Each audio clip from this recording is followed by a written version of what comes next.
So, proceed naman tayo sa investigative news. It's about, the Manila hostage crisis.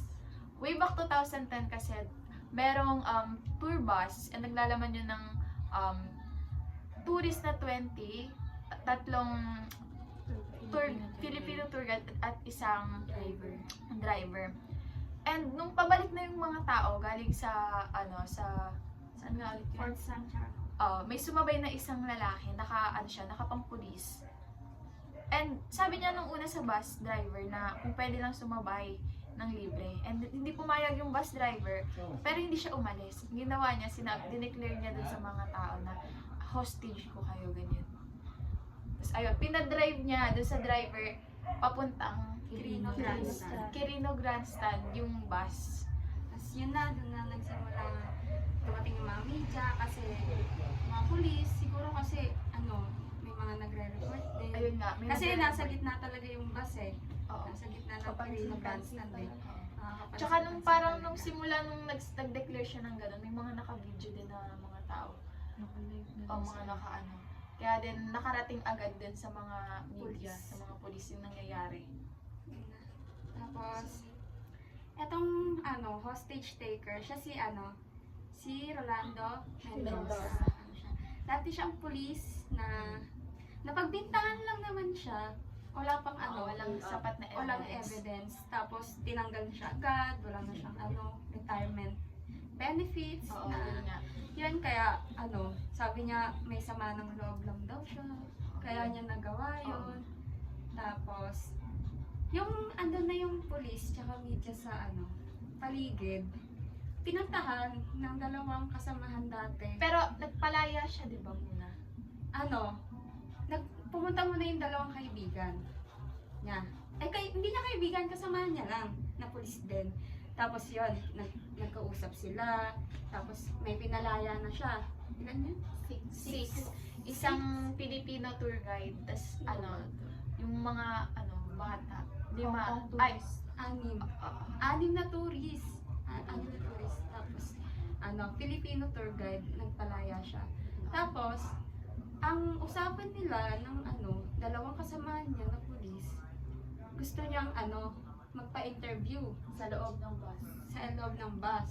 Gusto niya rin kasi malaman ng kasi di ba naka-video, naka-live. So parang nakikita lang yung bad side.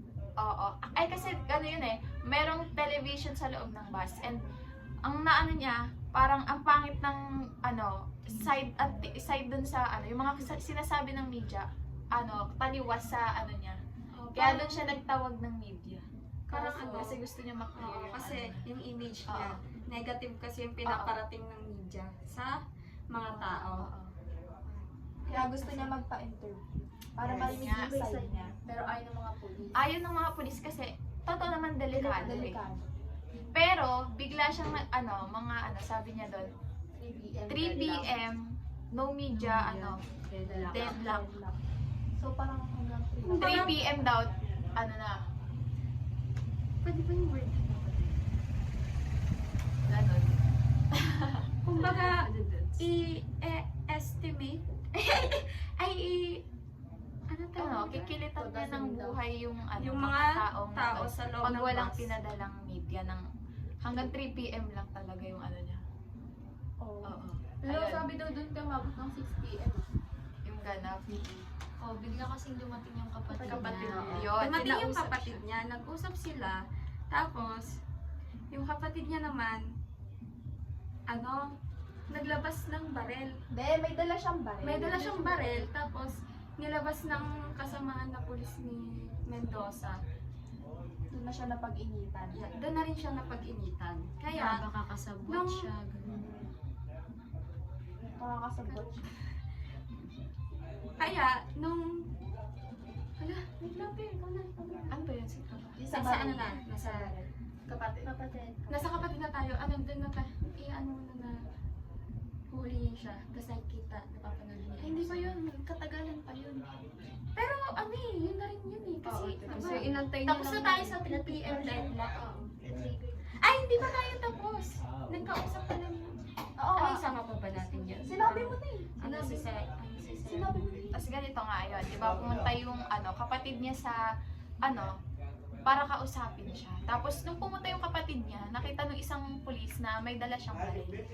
So, kinuha nung pulis yung baril ng kapatid niya. And then, tinawagan din yung kapatid. Tinawagan nung kapatid niya, si Mendoza, sinasabi niya na, huwag mong ituloy yung 3 PM deadlock, yung Sabihin na lang natin sa kanila kung ano yung sama ng loob natin. Oo. Yun. Tapos, gumawa din ng paraan yung media para makausap si Mendoza. Which is, nagkausap sila sa radyo. Oo. Ang gusto lang naman nakapalit ni Mendoza kasi, Nabalik siya sa trabaho. makabalik. Tapos, i-terminate yung kaso sa kanya. Kasi, Hindi naman Yun totoo. nga. eh. ayun nga, Sabi daw gusto kasi- niyang maging innocent. Kasi di ba hiningaan siya ng ng malaking pera para maano ulit. Yun din yung sama ng loob niya. Hiningian siya ng malaking pera para Gusto niya kasi ng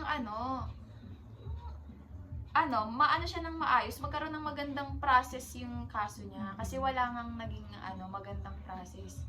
Talagang biglang tanggal, walang benefits, walang ganun. Yung sunod naman natin, Kapatid niya, no?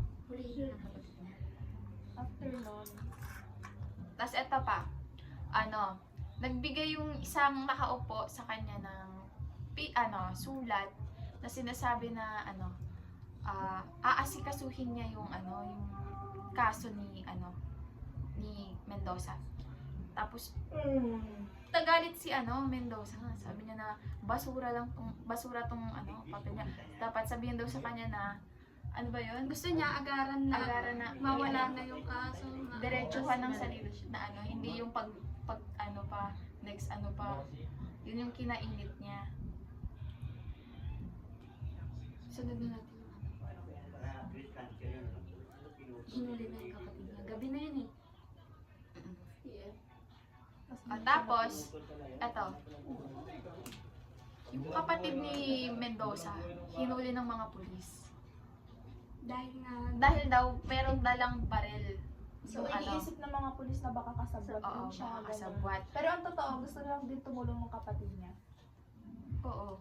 Tapos ito pang mali kasi, lahat ng media talaga, sa Nakalive. lahat ng ganap. May TV dun sa sa loob ng bus. Lahat ng galaw nila, lahat ng pinag-uusapan nila, nakikita din ni Mendoza. 'Di ba?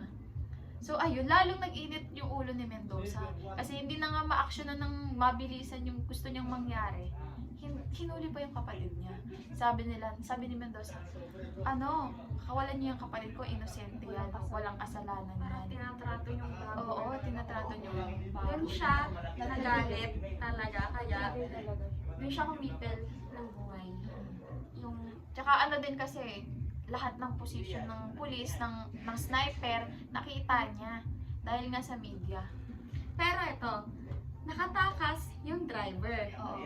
Tapos tumakbo siya sa mga tao. Sabi niya, patay na lahat. Lahat Oo, patay na. Kaya, hindi nagdalawang isip yung SAF Oo. na sumugod na. Pero, yung ground commander, hindi SAF yung pinasugod, kundi yung SWAT. Yung SWAT, nagulat din yung SWAT kasi yung SWAT daw kulang daw sa equipments. Yun, mas okay daw yung SAF na lang. Pero wala, yun yung SWAT yung pinasugod. Tapos, Too late na nga lang. tapos ano ka ba? Andun na tayo sa... Paano nakatakas ko yung driver? Nakatakas siya na. Kasi bumabaril siya nun, tapos tumakas sa bintana. Sinasabi Ay, hindi ba siya nakapokus sa Nakatakas siya, basta nakatakas siya. Wala rin sinabi. Huwag na tayo Tapos Tapos doon na lang tayo. Nung umaksyon na sila, umaksyon na yung mga SWAT. SWAT. Alam ko nangyari dun. Gusto niya pa tumakas Ikaw naman. Okay, dun. Sa, Yung huli kong sinabi, yung tumakas yung rider. Hindi, yung umaksyon na sumugod sila. yung SWAT. Yun yung ayun, umaksyon na yung SWAT. Tapos, kinakalculate nila lahat ng galaw ni Mendoza. Ang ginawa nila, naglusot sila ng gas dun sa may bintana. Doon sa may likod banda. Para si Mendoza, umatras ng umatras papunta doon sa may pintuan. Tapos, nung success naman yung ginawa nila nung pagkalagay nila ng gas. Pagka nakaabang na yung isang sniper doon sa may harap ng ng pintuan. Nung nandun na, tsaka nila binaril. Ganun. Namatay si Kaso, patay na si Mendoza. Tapos nagulat na lang daw yung mga pulis. May buhay pa daw. Oo, madami pang Na 8 people. May 8 people pa daw. May 8 tourists pa daw na buhay. Pero sabi ng driver, wala na daw patay. Kaya nagulat sila. miracle nga no, na nabuhay sila. Oo. Sobrang, kasi 50-50 na talaga sila. Binaril ba? Oo, sabi. Ang driver. Pero hindi, may buhay. Pero, 20 sila dun din. na yan, nabawasan na lang. Pagkatapos ng issue na yun, grabe daw yung criticism na natanggap ng SWAT worldwide. Totoo. Dahil, mali kasi talaga. Super anti-bird. Nag-practice sila sa bus. Grabe, nakikita ni lahat ng ganun nakikita. Kita. Sino ka naman, di ba? Alam mo kasi yung media din kasi. Oo, ang Hindi na media. dapat involved yun kapag ganyan Pero parang wala namang may alam mo activist sa basta. Siguro. Okay. Saan na lang? Talagang mga tanong ko dito. Sariling opinion na lang. About Ah. media, SWAT, tapos government. Doon na lang. Sa tingin niyo yung naging problema dun sa Siguro. Siguro yung yung nambintang talaga kay Rolando. Hindi naman sa sinasabi kong walang kasalanan si Rolando. kasi hindi din natin alam ang totoo eh. Oo. Pero, ayun nga. Ano lang sana? naman nagsimula. Right process ng case. And Ayaw kumain mga animal. Ano pa, utang ko na delivery bawi kahapon. wait lang. Example talaga ng injustice sa Pilipinas. Sobrang pangit ang sistema pagdating sa hostility. Sa media. Sana pinakinggan din nila yung side ni Rolando. yung tama naman din kasi siya. At some point, yung gusto niya lang naman is fair na Ang tagal na din naglingkod sa Pilipinas, sabay ganun yung inaano sa kanya. Pagbintangan pa siya, hindi pa siya nabigyan ng maayos na hostility. Tapos yung may may manghihingi pa ng money para lang maano yung case niya.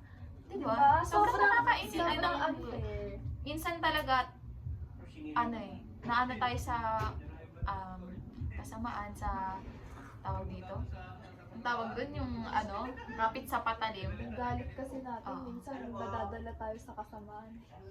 Totoo. Kaya ganun. Okay. Kaya Ano siguro naman naman, masasabi niyo about sa naging process sa paghuli? Sa pagtapos? Ako siguro, kung sana inano muna nila si Mendoza. Parang pinagbigyan muna nila, tsaka nila Oo. hinuli kapag Yun- sumuko. Yun talaga yung importance ng Kasi listening. patay na siya eh, Listening. Kaya nga di ba sabi niya naman, susuko siya. Oo. Pag kung Kalmado pagbibigyan siya yung Kanina. Kalmado siya eh. Kaya nga nag-ano Oo, siguro yung mga polis sa Patalas labas pa siya kasi ng pumatay na siya, di ba? Oo, doon na talaga yun. Kaya hindi Parang- sila makapag-action talaga kasi may mga tao sa loob na madadamay.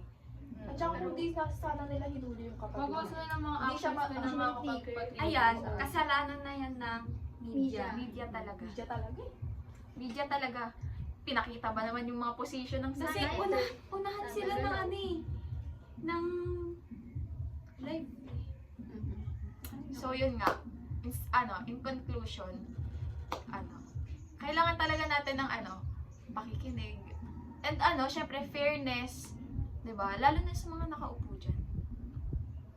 Fairness, justice, tamang process. Huwag puro pera. Oo. Puro pera kasi.